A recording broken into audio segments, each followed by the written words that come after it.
یونانی فن تعمیر کی بے مثال یادگاری عمارت جو اپنی 1500 سالہ تاریخ میں وقت کے ساتھ حکمرانوں اور مذاہب کے بدلنے پر مندر سے مسجد اور پھر عجائب گھر میں بدلی گئی۔ استنبول میں موجود ہایا صوفیہ جو کبھی قدرتی آفات، بادشاہت کے خلاف بغاوت یا بیرونی حملوں کے نتیجے میں تباہ ہوتی اور دوبارہ تعمیر کی جاتی رہی، جس کو آج دنیا میں انسانی تعمیر کا عظیم شاہکار مانا جاتا ہے اور جس کو اگر 8واں عجوبہ کہا جائے تو غلط نہ ہوگا۔ اس ویڈیو میں ہم آپ کو ہایا صوفیہ کی تاریخ اور ترکی کے موجودہ اقدام کے بارے میں بتائیں گے۔ میں ہوں ولید اور آپ دیکھ رہے ہیں پن ڈراپ تھاٹس۔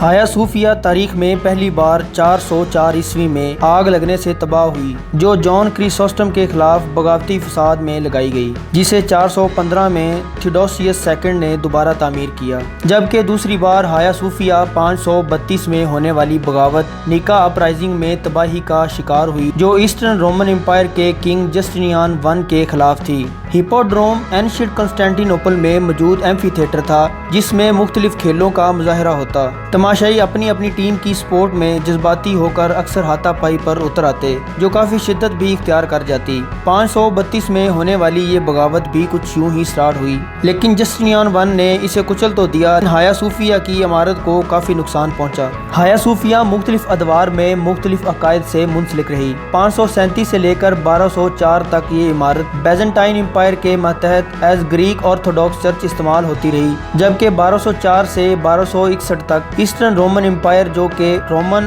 یا بیزنٹائن امپائر کا ہی حصہ تھی اور اس سلطنت کے ایسٹرن پارٹس پر مڈل ایجز میں حکمرانی کرتی رہی، کے ماتحت ایز رومن کیتھولک چرچ استعمال ہوتی رہی۔ ایک لمبے عرصے اور بہت سی کوششوں کے بعد اوٹومن امپائر کے سلطان محمد فاتح ثانی نے استنبول کو فتح کر کے ہایا صوفیہ کو 1453 میں مسجد بنا دیا۔ ہایا صوفیہ کی آخری چینجنگ 1935 میں مصطفیٰ کمال اتا ترک نے کی اور اس عمارت کو سیکولرائز کر کے میوزیم بنا دیا، جسے پوری دنیا سے سیاح دیکھنے آتے ہیں۔ خوبصورت خطاطی، وسیع اور کشادہ حال اور دلکش موزیک آرٹ اس عمارت کا جاہ و جلال دیکھنے والے پر جادوئی کیفیت طاری کر دیتا ہے۔ ہایا صوفیہ کو 1985 میں یونیسکو ورلڈ ہیریٹیج کی فہرست میں شامل کیا گیا۔ دوستو اب بات کرتے ہیں رجب طیب اردگان کے ہایا صوفیہ کو مسجد میں تبدیل کرنے کے اقدام پر۔ 10 جولائی کو ترکی کی highest administrative court council of state نے ہایا صوفیہ کی میوزیم کی حیثیت ختم کر کے مسجد میں تبدیل کر دی ہے۔ ترک صدر کے اس فیصلے پر پوری عیسائی دنیا احتجاج کر رہی ہے۔ رجب طیب اردگان 2003 سے 2014 تک پرائم منسٹر رہے اور 2014 سے اب تک ترکی کے 12ویں صدر ہیں، جنہوں نے اپنے تمام تر دورے اقتدار میں ترکی کو ڈی سیکولرائز کرنے اور اپنے عظیم اقتدار خلافت کی طرف توجہ دلانے کی کوششیں کی۔ لیکن سوال یہ ہے کہ کیا طیب اردگان کا یہ اقدام غلط ہے؟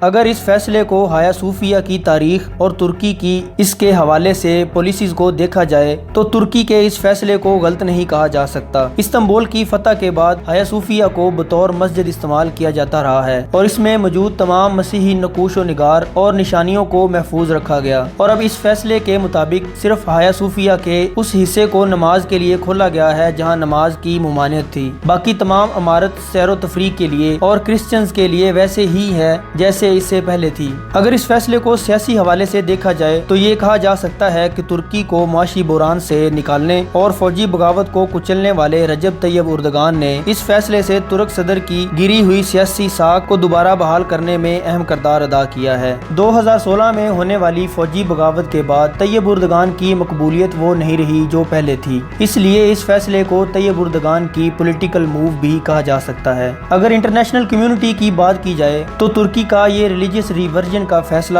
کوئی نیا نہیں ہے۔ چند ماہ پہلے ہی انڈین سپریم کورٹ نے بابری مسجد کو مندر بنانے کی اجازت دی ہے، اس لیے اس فیصلے کو بھی عالمی اصولوں کے منافی نہیں کہا جا سکتا۔ ورلڈ کمیونٹی کو ترکی پر تنقید کرنے کی بجائے اس عمارت میں مسیحی نقوش کو محفوظ رکھنے اور سیاحوں کے لیے مینٹیننس کرنے پر ترکی کی اخلاقی برتری کو تسلیم کرنا چاہیے۔ تو دوستو آپ کیا سمجھتے ہیں، رجب طیب اردگان کا یہ فیصلہ ٹھیک ہے یا غلط ہے؟ اپنی رائے کا اظہار کمنٹس میں کیجیے، ویڈیو کو لائک اور شیئر کیجیے اور ہمارے چینل کو سبسکرائب کریں۔